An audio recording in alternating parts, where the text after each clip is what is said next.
गुरु जी शुक्राना गुरु जी, मेरे प्यारे गुरु जी का अनंतम अनंतम शुक्राना। मेरी प्यारी संगत जी, आज का सत्संग बहुत ही प्यारा सत्संग है, बहुत ही प्यारा सत्संग है, क्योंकि गुरु जी का आशीर्वाद है। गुरु जी हमेशा हमारे साथ हैं, हर पल हर मोड़ पे। गुरु जी कहते हैं बस सच्चे मन से अरदास करो तो मैं आपको तुम्हारे पास ही मिलूंगा, किसी भी रूप में, तितली रूप में, कबूतर रूप में, मोर रूप में, मोर के पंख के रूप में, या गुरु जी के रूप में, किसी भी रूप में अगर आप मुझे याद करोगे तो मैं आपके पास ही ज़रूर रहूँगा, क्योंकि मैं हर पल अपनी संगत का पूरा ख्याल रखता हूँ और अपनी संगत से बेहद प्यार करता हूँ। तो संगत जी, आज का सत्संग शुरू करते हैं। और जिन्होंने हमारे चैनल को सब्सक्राइब नहीं किया है, हमारे चैनल को सब्सक्राइब कर ले, बेल आइकन को प्रेस कर ले, ताकि आपको न्यू लेटेस्ट सत्संग की जानकारी सबसे पहले मिले। जय गुरु जी। मंत्र जाप करेंगे सबसे पहले सत्संग शुरू करने से पहले गुरु जी का। ओम नमः शिवाय, शिव जी सदा सहाय। ओम नमः शिवाय, गुरु जी सदा सहाय। आइए सत्संग शुरू करते हैं। गुरुपा के चरणों में कोटि कोटि प्रणाम, सभी संगत को भी प्रणाम। ये मेरा 8वां सत्संग है, शुक्राना सत्संग है। कोई गलती हो जाए तो मुझे माफ कर देना संगत जी। गुरु जी, मैं गुरु जी का मंत्र जाप करना चाहूंगी। ओम नमः शिवाय, शिव जी सदा सहाय। ओम नमः शिवाय, गुरु जी सदा सहाय। मैं गुरु जी के सत्संग सुनती हूँ तो सत्संग में बार बार मेरे को हिंट मिल रही थी कि 7 तारीख को तुझे बहुत बड़ी विश मिलने वाली है, 7 तारीख तेरे लिए बहुत लक्की साबित होने वाली है। तो मैं समझ नहीं पा रही थी कि 7 तारीख को गुरु जी ऐसा मुझे क्या ब्लेस करेंगे, क्योंकि 6 तारीख को शनिवार था और 7 का संडे।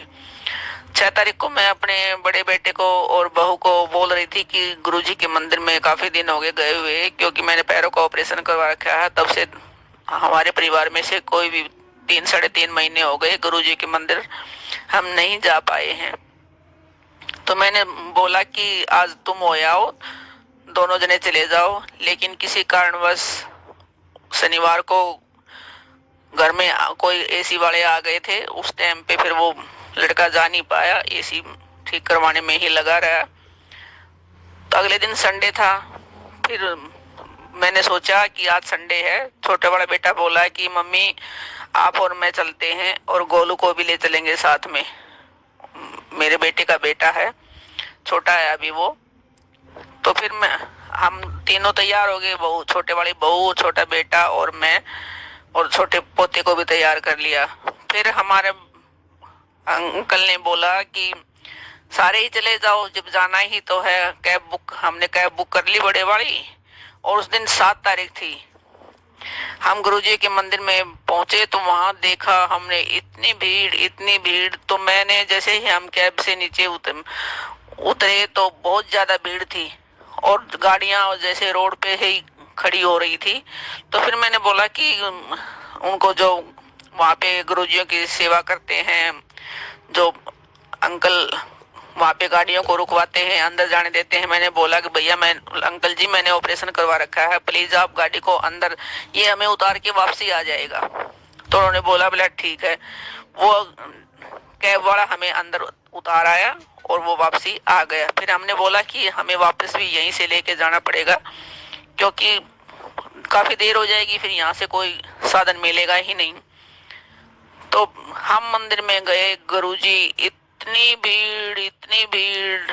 हमने पहले भी हम कई बार मंदिर जा चुके हैं, लेकिन इतनी भीड़ नहीं होती थी जिस दिन, उस दिन भीड़ थी। तो फिर मेरे को याद आई कि आज 7 तारीख है, क्योंकि कहते हैं कि डुगरी जाते हैं, महीने का जो पहले संडे होता है उसमें डुगरी जाते हैं। लेकिन मेरे को ऐसे लग रहा था कि आज सभी डुगरी नहीं गए, सभी यहाँ पे बड़े मंदिर में ही आए हुए हैं, इसलिए इतनी भीड़ हो रही है।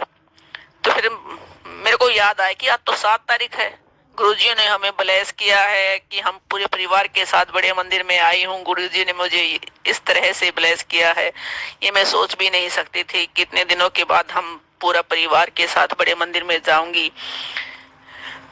और फिर मैंने कहा कि मुझसे बैठा नहीं जाएगा नीचे जमीन में, क्योंकि घुटने अभी पूरी तरह से सही नहीं है। तो फिर हम वहां से चले, तो वहां पे जो संगत थी, संगत थी, तो उन्होंने कहा कि आंटी आप यहाँ आइए और यहाँ बैठ जाइए। उन्होंने मुझे चाय का प्रसाद दिया, मेरे बेटे को भी दिया, उनको भी बोला कि आप भी इनके साथ ही आ जाइए। बाकी हमारे बच्चे जो है वो पीछे नीचे बैठ गए थे। फिर हमने वहां पे बिल्कुल मेरे सामने गुरुजियों का वो था, दरबार था, गुरुजियों का स्वरूप बड़े बड़ा मेरे सामने ही था। मैंने कहा जय गुरुजी, आपने मेरे को ऐसी जगह बैठाया कि जहां से मैं आपको देख सकूं।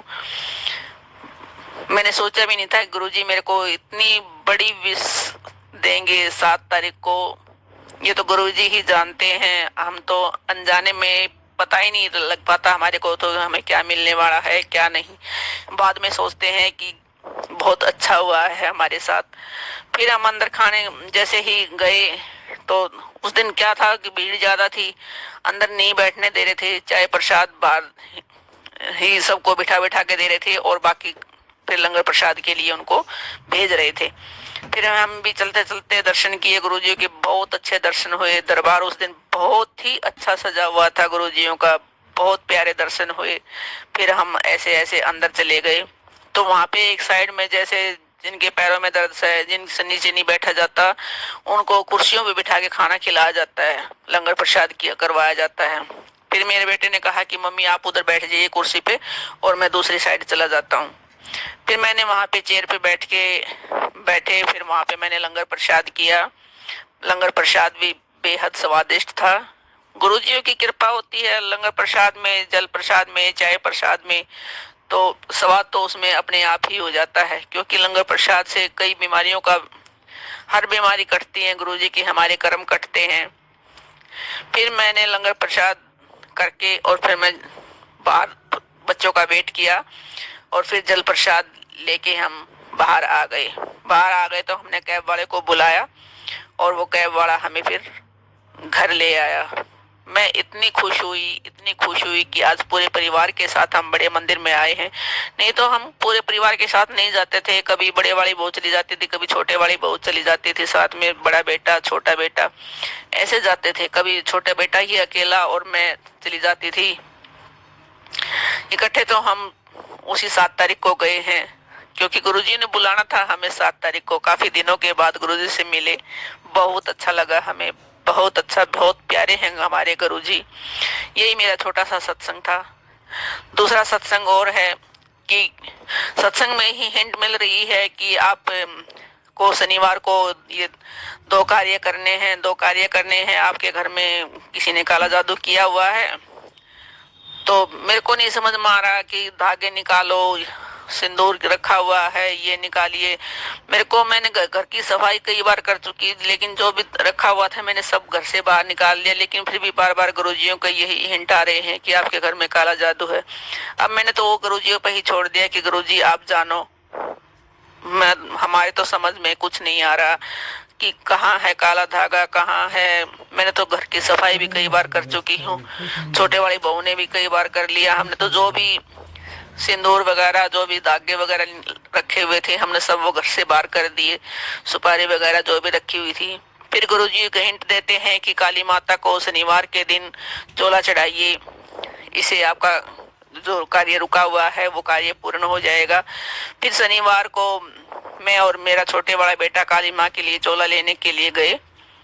तो वहां पे हमने जैसे दुकान में एंट्री करी, हम उसी दुकान से कान्हा जी के कपड़े लेके आते थे पहले, लेकिन उस पे पहले कोई गुरुजियों का स्वरूप नहीं था। अब की बार मैं काली माता का चोला लेने के लिए गई तो मैंने देखा कि वहां पे मंदिर में गुरुजियों का स्वरूप रखा हुआ है। मेरी जैसे ही नजर पड़ी मैं बहुत खुश हुई।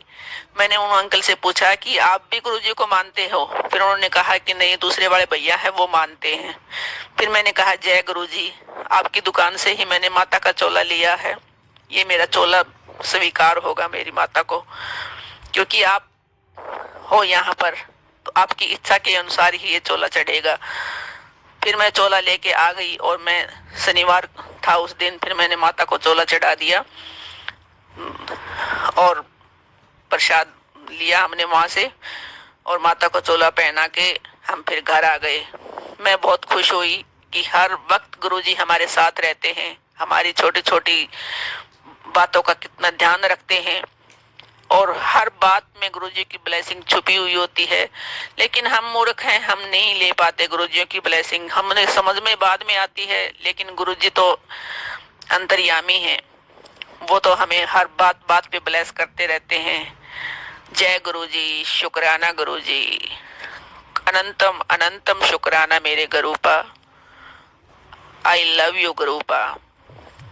ऐसे ही हम हर पल हमेशा हमारे साथ रहना, सभी संगत का ध्यान रखना गुरुपा। जय गुरुजी, शुक्राना गुरुजी। जय गुरुजी, शुक्राना गुरुजी। चैनल को सब्सक्राइब कीजिए, बेल आइकन को प्रेस कीजिए ताकि आपके भी सत्संग हम जल्दी से जल्दी आप सारी संगत में शेयर कर सकें और सबको ब्लेसिंग मिल सके, क्योंकि गुरुजी कहते हैं सत्संग करने वाले का ही भला तो सत्संग सुनने वाले का भी भला। जय गुरुजी।